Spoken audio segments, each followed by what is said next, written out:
இந்த சாதியவாதிகள்லாம் என்ன இவர் பொதுவான தலைவர் கிடையாது, இவர் தலித்து அப்படின்னு ஒதுக்கி முத்திரகுத்த பாக்குறான். இந்த தலித்துகளிலே இருக்கிறவன்லாம் எங்களெல்லாம் தலித்துன்னு சொல்லக்கூடாது, திருமாவளவன் பறையன் அப்படின்னு முத்திரகுத்த பாக்குறான். பறையர்களே பிழைப்புவாதிகள் என்ன பண்றான், இவர் பறையரே இல்ல, பறையருக்கு எதிரி அப்படிங்கிறான்.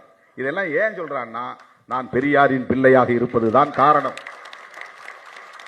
நான் திமுகவை ஆதரிக்கிறேன்னா அதுக்கு திமுகவோட இருந்து நம்ம பதவிக்கு வரலாங்கிறதுக்காக இல்ல, நான் பெரியார் பாசறையில் பயின்றவன் என்பதனால் திமுகவை நான் ஆதரிக்கிறேன், அவ்வளவுதான்.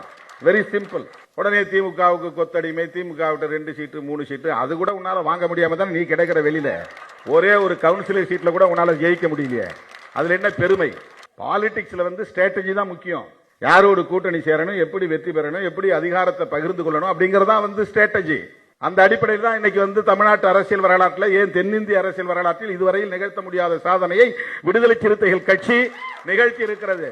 திராவிட முன்னேற்ற கழகத்தோடும் திராவிடர் கழகத்தோடும் இணைந்து பணியாற்றிய சூழலில் இந்த அதிகாரத்துக்காக நாங்கள் பணியாற்றல. இப்ப கூட ஐயா அவர்கள் இந்த ஒரு புத்தகத்தை பிடிக்கும்போது, பிடிங்க 3வது குழல் சும்மா இருக்க கூடாது பிடிங்க அப்படின்னாரு. அது உரிமையோட சொல்றாரு, அந்த உணர்வோட சொல்றாரு. இன்னைக்கு தமிழகத்தில் முதுபெரும் தலைவர், மூத்த தலைவர் அவர் தான் இன்னைக்கு நம்முடைய திராவிட அரசியலின் மையமா இருக்கிறார். அவர் மனப்பூர்வமாக விடுதலை சிறுத்தைகளை 3வது குழல் என்று சொல்லுகிறார் என்றால் எந்த எதிர்பார்ப்பும் கிடையாது. என்னை திருப்திப்படுத்த வேண்டும் என்கிற தேவை அவருக்கு கிடையாது.